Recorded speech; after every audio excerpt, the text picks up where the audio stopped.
Like if you don't, you need Draymond. You're limited with bigs. He's the smartest defensive big you have on the team in terms of knowing when to switch and rotate and who needs to go where. And if you have a falling out with him, you got no chance of winning another title. All right, let's talk. I hate to do this to you. We just ranted and raved about your Packers, but it's the biggest story I think right now in the playoffs. The Heat bouncing the Bucks in round one. Let's start with the winning side. I saw somebody call him Hemi Butler, like as in him, as in he is him. He's the man. Have we been sleeping on Jimmy Butler as one of the 4 or 5 best players in the NBA, or is that what we just saw happen? I mean, bro, I think if you're a Rockets fan, the appropriate nickname is the anti-Harden. Yeah, because he actually gets way better and steps up in the playoffs.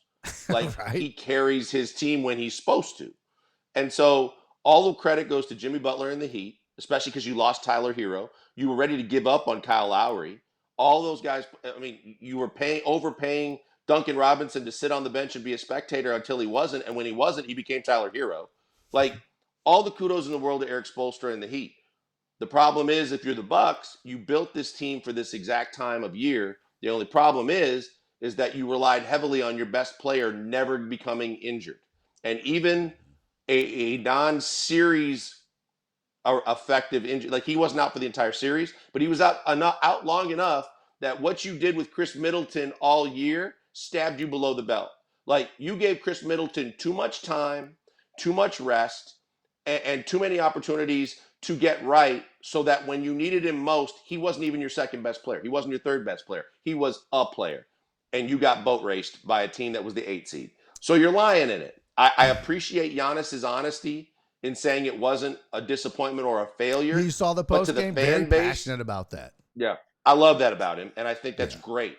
You know what I loved most? I'm gonna be honest, Joel. You know what I loved most?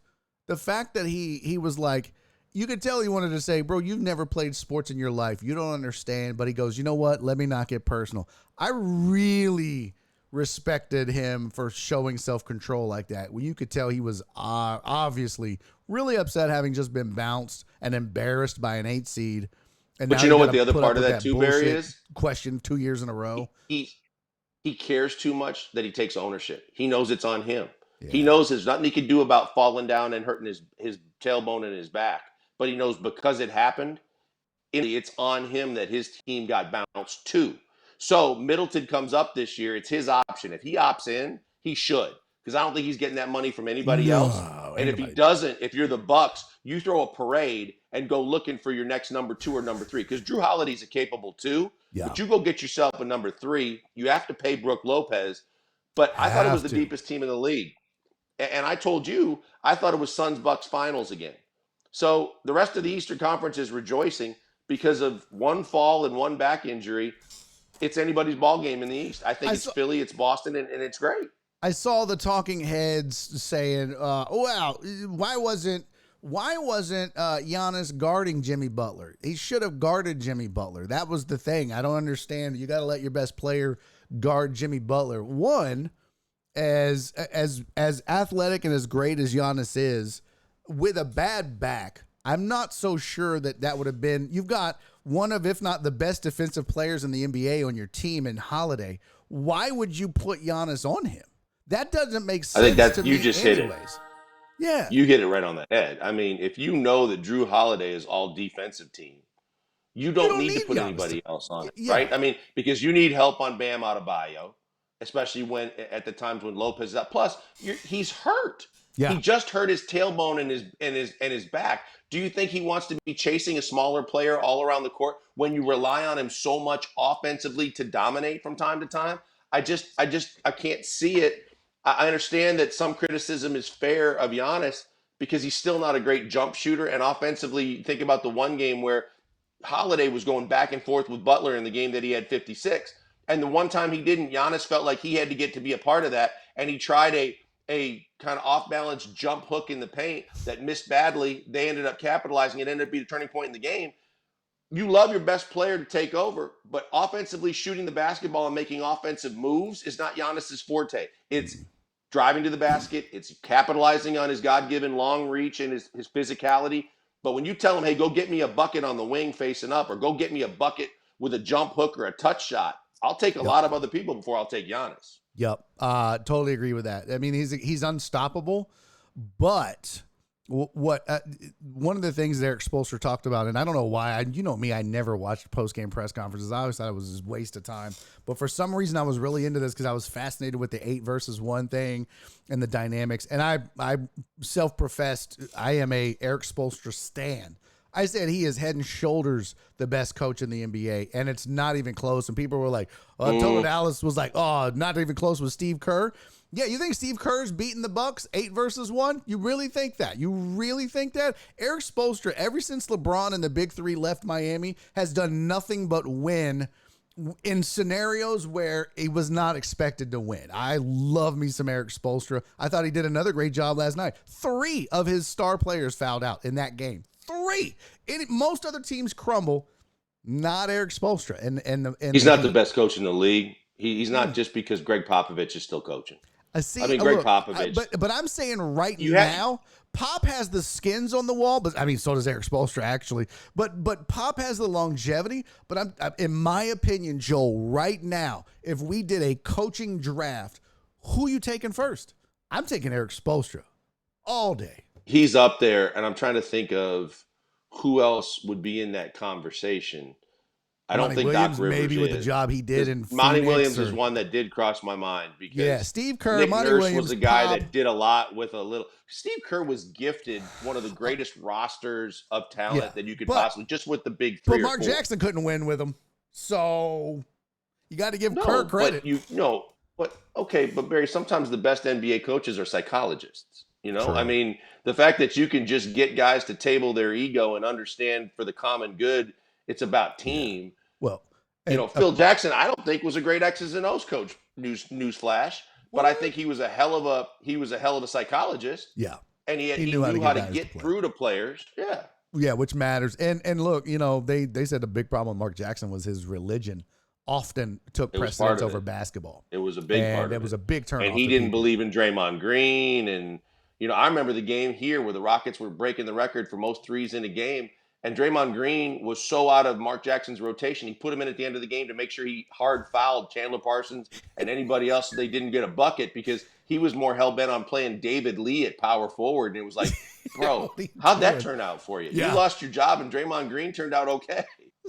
Speaking of that, let's jump. All credit to the Heat, and that's going to be a fun team to watch in these playoffs. But let's talk a little bit about Golden State in the Sacramento series. One, De'Aaron Fox's finger is obviously a problem, but really the big story to me is after Draymond got suspended and missed a game, and you saw that the Warriors came back, it was told, now I don't know this to be true, I just going off of what I read, but apparently he went to Steve Kerr and said, I should come off the bench. Did you see what we did? Bring me off the bench. I'll run with the second team, and we're a better team for it. And that's what they did. And right now, the Warriors, even though they're not up necessarily, it looks like this series is over with. Talk a little bit about Draymond and the move that he and Steve Kerr and that team have done. He did talk about it in the post-game press conference, and he did make mention of the fact that he was the guy that went to them and said, I love the way they started the game when I was out. I don't want to stop doing that. We need to do that. But I also think part of that was some humble pie, too, where he realized I let my team down in a big way. Like, whether I believe that I should have been suspended or not, my actions and the fact that I showed no remorse and I wanted to get into it with fans and I wanted to act like I was invincible probably assured that I was getting a game. And so now I put my team in a really tough spot. I basically let them down, and they had my back, and they won a game that they had to win without me after I put them in a tough spot. The least I can do now is have some humble pie and do the right thing for the team and at least look like I'm doing the right thing for this squad. Even if your heart of hearts believes you should still start, I think it was a move that not only was good of him to do, part of me says he needed to do that because he wants to stay there. His contract's coming up. And if he alienates his team, that's a horrible look. Yeah, and but you know what? I was watching an interview with Steph after the game that he missed, and maybe it was before, and he was like, "Look, I don't agree with the decision with Draymond. We've got his back. We know what he brings to the table, and we're just gonna go out there. We gotta move forward." And he said some of the same speak at the end, but you got the vibe that he was like, "Yeah, we're not blaming Draymond for that." A lot of times you do. That's just Draymond being Draymond, but they didn't feel like, or according to Steph at least, and I know sometimes you Well, you just got got to to have his say the back right publicly. message. Yeah, you've got to Yeah. have his back But a publicly. lot of But times you could just say, replay, we can't change that. We just have to move forward. But he kind of went out of his way to say it, which he didn't also have to do. So I just kind of got that vibe that maybe they really do, appreciate and believe in Draymond Green on that team. Is this series over well, though, Joel? Go ahead. I think so. No, Yeah. I was going to say, from the Draymond perspective, think about this, Barry. If you don't rectify it for the short term, Mm-hmm. you have no long term. Like if you don't, you need Draymond. True. You're limited with bigs. He's the smartest defensive big you have on the team in terms of knowing when to switch and rotate and who needs to go where.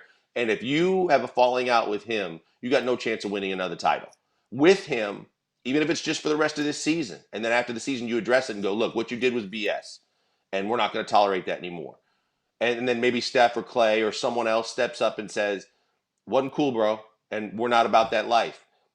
You do it then. But right now, in the heat of the moment, you do whatever you can and what's never is necessary to win and continue to go forward. They did what they had to do because now Draymond's in the fold. He also learned a lesson that he probably otherwise wasn't willing to allow himself to learn. And he Mm-hmm. puts you in a better spot to win. Because I told you before the playoffs, I thought it was coming down to Golden State and Phoenix. I didn't want them to play in the first round because I thought those were the two best teams. Denver looks like they're good, but they beat Minnesota. I mean, Yeah.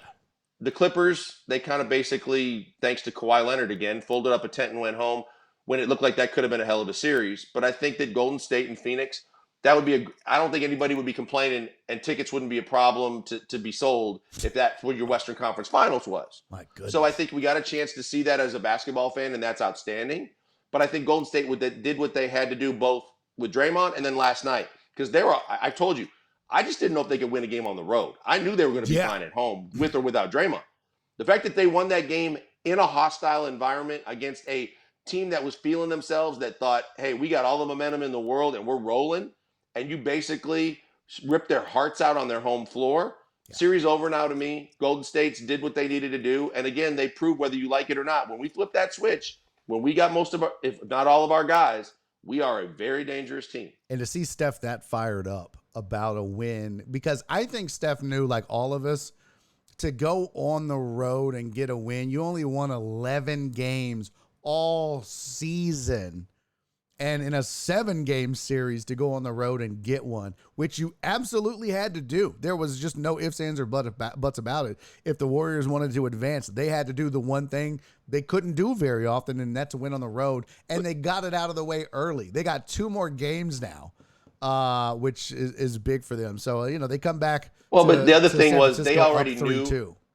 Sacramento wasn't a fun place to play, but they Yeah. knew if they lost that game last night, that they had serious doubts themselves, who they never doubt themselves. But if you lose last night, you go down 3-2, even if you feel like you can still win at home, Yeah. a game 7 in that environment with as badly as you mentioned that they play on the road, that would have been a huge uphill battle that they just avoided. They knew they had to have last night, and they did what a good team does. They got it. Yeah. All right, so we know that series is over. Golden State's moving on. You heard it here first. You've got Boston up 3-2 over Atlanta. Did Trae Young just delay the inevitable? Is that what that is? Yeah. Yeah, he did. And, I think he's trying to do what he has to do to try and save a spot on the roster for him next year. Because otherwise, I think he's going to be the most shopped max player in the Mm. league.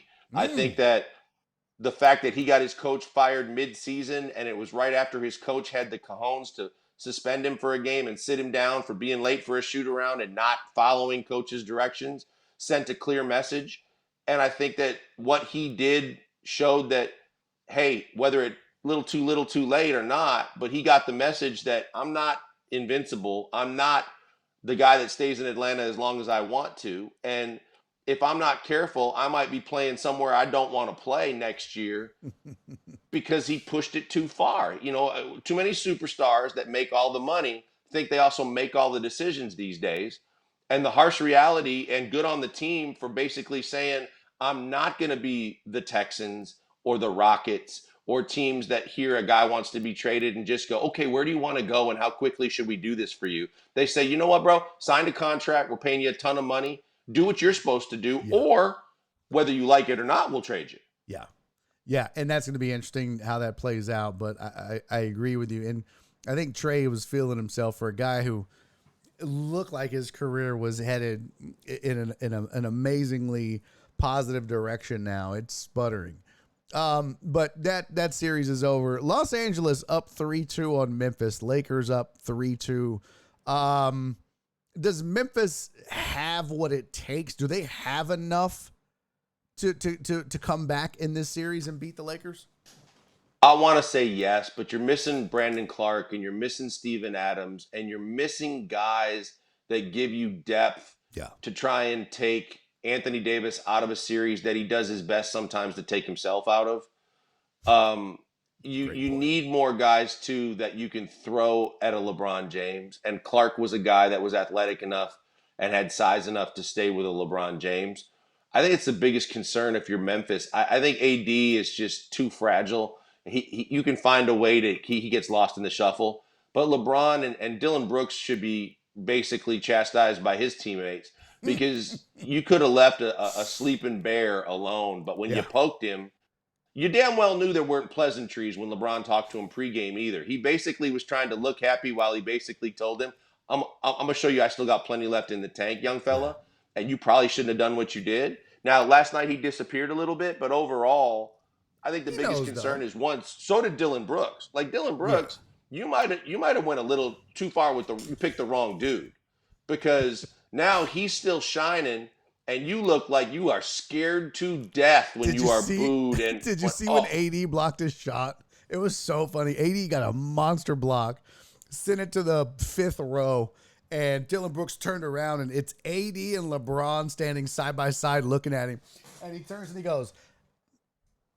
And he just walks away. He knew, like, I fucked up. I fucked up. Like, there was so much LNS going on, little nut syndrome. Like, he went and talked his tail off and then got an open, butt-naked practice shot from three-point range, and he airballed everything. And I was like, ooh, he got him. And my favorite part of it all is he tried to blame the media for villainizing him. Hey, you guys are making this out to me. No, you're the one that said, I poke bears. I poke bears. Yeah, no. Well, you want a sometimes bad the rumor, bears Barry? poke back. Here's a bad rumor for you to discuss. Ooh. Do you know who people are kicking around as a potential good veteran for your Houston Rockets this offseason? Shit. Don't say Dylan Brooks. Yeah. Kelly Iko was on my show the other day, and Kelly Iko said, now Dylan Brooks, he'd be one of those veterans that could be a good fit with the Rockets. I was like, Stop this, Kelly Iko. You want a guy that can't back up his bleep talk that Stop it. really isn't all that special as a basketball player? Ooh, no. How much you overpaying him? Because I don't want to know that number, because I'd really be upset then. All right, we got questions, Joel. Let's get to them. As you know, we do Ask the Hammer. It's up there. Hashtag Ask the Hammer in the chat. I've got a few in the queue. I'm seeing if there's any others that I might have missed. Nope, that's all about Mark Jackson, so we're good. All right, here you go. Oh, Kelly Iko has time for Joel, but not Barry. No, I just stopped asking him. That's not it at all. We don't fight about the. Oh, I can make that happen. No, I'm good. I got my NBA guy. I'm good. Right. I mean, you got the best in the business. Exactly. Why do you need Urkel? Exactly. All right, here's a question. Hashtag Ask the Hammer. Does Kenyon Martin Sr. say his son is okay to stay in Houston with the new hire? He damn well better.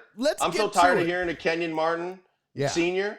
Let the boy handle his business and stop dictating where you think he should go and what he should do and how much he should play. Turned out to be the perfect scenario for him this year, because out of the blue, he just proved that he should be a part of this team going forward. Yeah. And he's going to get paid. Dad. Now, let me ask you this. Your thoughts on the hire. First of all, I would like to give you your flowers. You said on this very show several times over the last couple of weeks, there was two names that you brought up, one in particular Ime Udoka that look, this is a really good hire if they can pull this off and if they can make this happen. And you said as much. You said that there was 2 names that if it was up to you, you'd go and look at. And you also said that you think they will go and look at. And sure enough. Well, you asked me who my first choice was of who I Yeah. would want, and I Yeah. said, as much as you're reading Frank Vogel and Nick Nurse, Yeah. I think Ime Udoka should be top of the list. I think he should be the guy, and I'm very happy that he is the guy. Yeah. Because So if you talk heard about that it. press conference, I mean, first of all, everybody looking to be that drama sleuth wanted to go and press him on what happened in Boston. I thought he handled it like a pro's pro, but he handled it with remorse. He said there was regret. He knew that it was the wrong thing to do, and he might have to at some point address it with his players. Mm-hmm. Now we're done with that. Now let's talk about from a cultural and basketball situation, because I'm going to tell you this right now. And the more I heard Tillman talk, the more I believe this wasn't a Rafael Stone hire. Because you and I talked about this. I think Rafael Stone still wanted a puppet he could control. And I said, and I tweeted this, the mirror image of the Texans getting D'Amico Ryans and getting the strongest voice in the room coming from your coaching staff to change your culture and change your reputation. The Rockets took a page out of that book, did the same thing. The owner that I kept telling you and telling my listeners, it's time for the owner to re-engage. You're not playing Golden State anymore, and you're not making cute little quotes about kicking their ass someday and stepping on their neck. You disengaged when you realized how bad this team was. But the rumors, both in ownership and league circles and also in the media circles that kept saying this is a bleep show, this is a team that no one wants to play for or coach, you have to get re-engaged. And the first thing he did, because he said, I did my due diligence. I talked to the NBA. I talked to people. I knew Ime was the right guy for this job. That tells you Rafe might have wanted a puppet. Rafe might have wanted a guy that would have let him keep going to practices and interrupting and telling the coaches what they wanted to do and sheltering his number 1 picks. The owner said, no, screw that. I want a team that's going to sell tickets, that's going to make me money, that's going to make me look good, that's going to make this team look like a playoff team someday. And I'm getting the guy that's the right guy for the job. And that's why he got Ime Udoka, because the culture changed in the locker room instantaneously. Because gone are the days of hiding the secrets of Kevin Porter Jr. and not yelling at number 1 draft picks because they were number 1 draft picks and their feelings get hurt when they get called out. Gone are the days like Casario on a headset or Rafael Stone interrupting a shoot around or a practice or thinking that he's the smartest guy in the room. The guy with a bigger resume, with more accomplishments, working with more legendary people to make him right for this job, just got the head coaching job for the Rockets. And guess what, Bear? He took it. He didn't have to. That tells you that whatever was going on that was culturally dysfunctional previous, the owner assured him ain't going on. And I'm sure he assured the owner, I'm not taking this job if I don't have the say-so. I think that's why, for so many reasons, the most important offseason in the history of this franchise got started the right way with the right coach. Yeah, and that was the thing I thought about is like, why would a guy who could have his pick of available jobs in the NBA and maybe some that aren't even available yet based off of his pedigree coming from the Spurs, right? He was in the Spurs organization. Yes. And then going to Boston and in 1 year getting to the finals. It's unheard of. Like, Steve Kerr, I think, was the last rookie. Well, did he get to the finals his first year? I don't know if he got. I know he had a deep. I don't remember, but I think here's the It's other thing that's unheard got you. And It is, but here's the other thing you factor in, though, with that, because first of all, he played for Pop, then he worked for Pop, then he worked for Brent Brown, who was the assistant coach under Pop in Philly, and then he got the Boston job. But here's the tidbit, Barry, I don't think a lot of people thought about. Your roster's so young, they may not know who Nick Nurse is to respect him. Yeah. They might not have known who Kenny Atkinson was when he was coaching the Nets and did a great job to respect him. They might not even know Frank Vogel because LeBron pulled all the punches with a Laker team that was in the bubble and then he got fired. But they know Ime Udoka because they know who he coached and when he was in the finals and how he did what he did with a young team. That goes a long way with a young roster. Especially when that coach can say, oh, you think that I can coach Tatum, but I can't, and tell him what to do, but I can't coach you? Get out of here. And I think, like you said, when you look back at it, it's a great point you made. And you wondered, like, something had to have happened because there's no reason he takes this job. There's nothing right now there is nothing sexy about the Rockets' job if you're a head coach. Nothing. Ooh, oh, there is.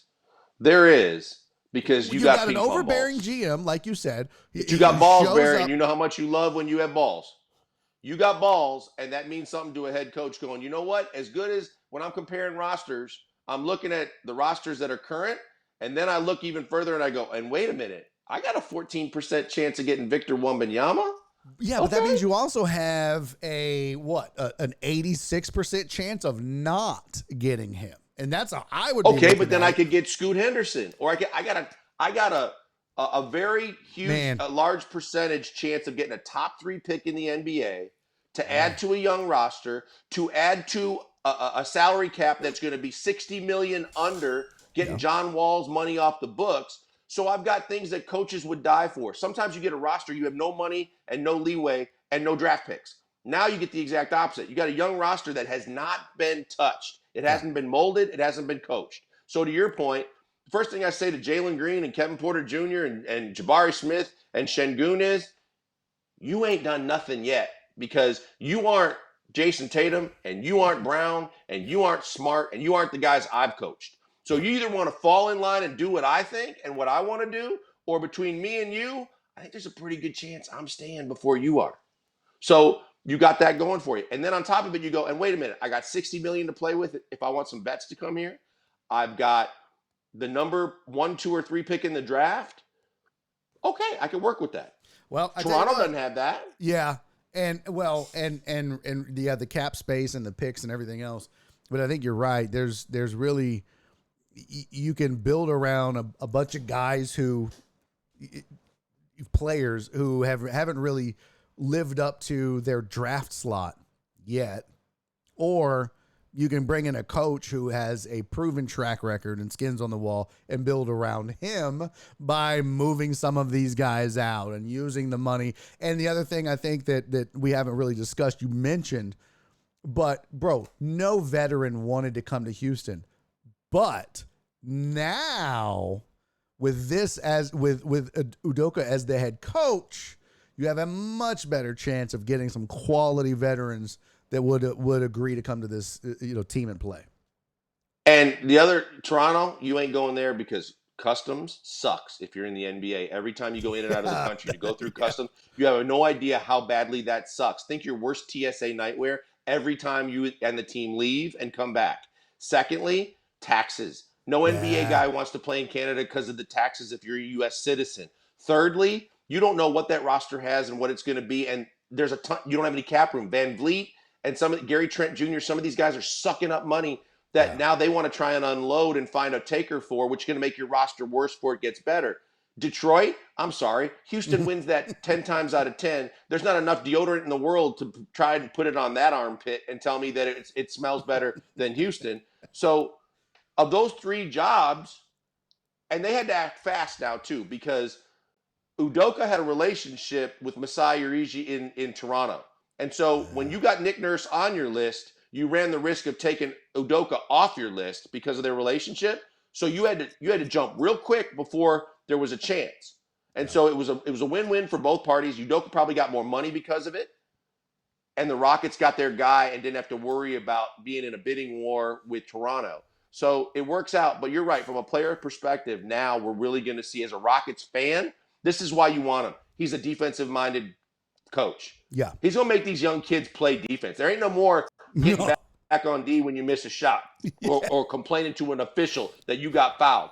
And if you don't do what he said, he's not afraid to sit your ass down like Silas was. And there goes those Harden to the Rockets rumors, because he ain't playing defense. Hey, real quick before we bounce, because I got to go. Terrell, 145, by the way, thank you for the follow. He said, hey, look at Joe. I didn't know you were running on other Twitch channels. And then he later said, I love me some Joe Blank. So there you go, man. Got the fans. I run with my boy Joe. Barry anytime. Hey, where can the people find you, Joe? Where can they find you online? Well, my address. Oh, no, those guys know your address. I ain't giving them mine. I'm at Pac-Man Joel, like it says on the screen. Yep, at I'm at ESPN 97.5 from noon to 3, which you can also tune in and check out and do. And then I'm also on the gram and a few other places. But I'm here Thursdays at around 4:15 p.m. on Barry on Dick. All right. I love you, buddy. Thank you so much. Good luck Anytime, on bro. draft night with the Packers, and let's hope the Texans No. don't screw this up, right?